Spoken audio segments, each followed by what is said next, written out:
بسم اللہ الرحمن الرحیم، 11واں سبق، الف واو اور یا کے قاعدے۔ اس سبق میں مد کا بیان ہے۔ مد کا معنی لمبا کرنا، دراز کرنا، کھینچنا۔ تعریف: حروف مدہ اور حروف لین کو اپنی اصلی مقدار ایک الف سے زیادہ لمبا کرنا مد کہلاتا ہے۔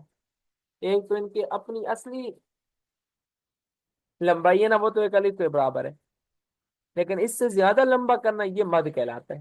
مد کرنے کی دو جگہ ہیں، حروف مدہ، حروف لین۔ حروف مدہ بھی ہم جانتے ہیں کون سے، الف واو اور یا، اور حروف لین بھی ہم جانتے ہیں، وہ دو ہیں، واو اور یا۔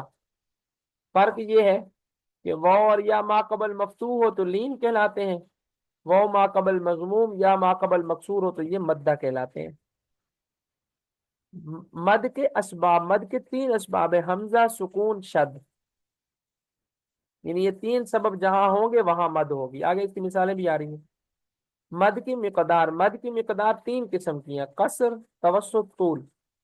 حروف مدہ، الف مدہ اس سے پہلے ہمیشہ زبر ہی ہوتی ہے، جیسے قالو، قاف کے بعد الف ہے اور قاف کے اوپر زبر ہے۔ واو مدہ، واو ساکن اور اس سے پہلے والے حرف پر پیش ہو، جیسے اعوذ، واو ساکن ہے، پیچھے آئین ہے، اس کے اوپر پیش ہے۔ یا مدہ، یا ساکن ہو، اس سے پہلے والے حرف پر زیر ہو، جیسے العالمین، یا ساکن ہے، پیچھے میم ہے، اس کے نیچے زیر ہے۔ فائدہ: اسی طرح کھڑی زبر اور کھڑی زیر اور کھڑی یعنی الٹی پیش بھی حروف مدہ میں داخل ہیں، اس لیے کہ کھڑا زبر یہ الف مدہ کی آواز دیتا ہے، اور الٹا پیش واو مدہ کی آواز دیتا ہے، اور کھڑا زیر یہ یا مدہ کی آواز دیتا ہے، جیسے آمنا، آ، اب یہ الف کی آواز ہے۔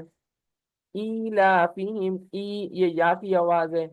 ما لہو، یہ ہو، یہ واو کی آواز ہے، الٹا پیش آ گیا۔ مد کی اقسام، اب ہم مد کی اقسام کی طرف چلتے ہیں۔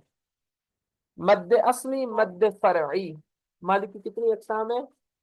مد کی کتنی اقسام ہے؟ مد اصلی اور مد فرعی۔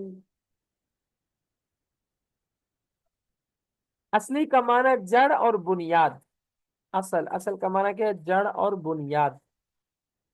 مد اصلی کی تعریف،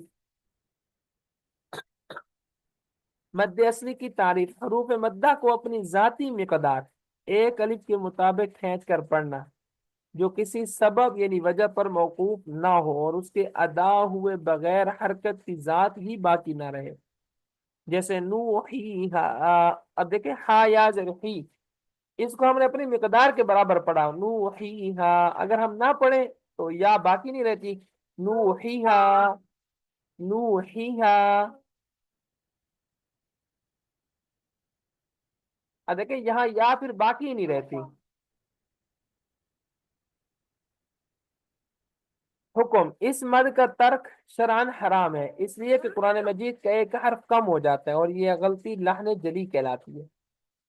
فرع کا معنی شاخ۔ مد فرعی کی تعریف: حروف مدہ کو اپنی ذاتی مقدار ایک الف سے بڑھا کر پڑھنا، جو کسی سبب پر موقوف ہو اور اس کے ادا نہ ہونے سے حرف کی ذات ختم نہیں ہوتی، جیسے سواء۔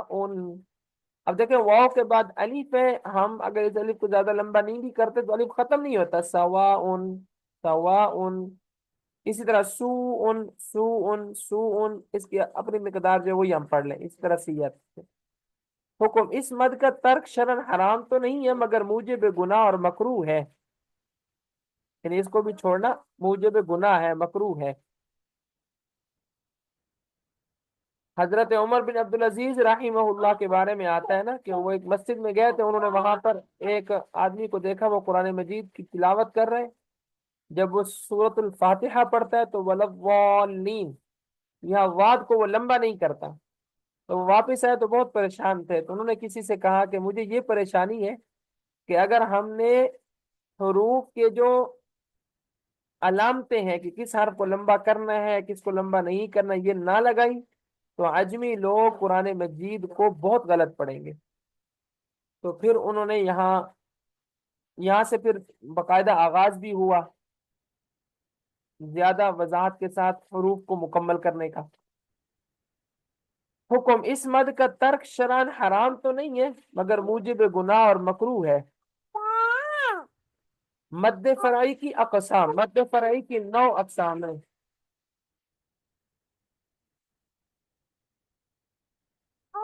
مد فرعی کی کتنی اقسام ہیں؟ 9۔ چلیں ان اقسام کو پھر کل ہی پڑھیں گے انشاءاللہ۔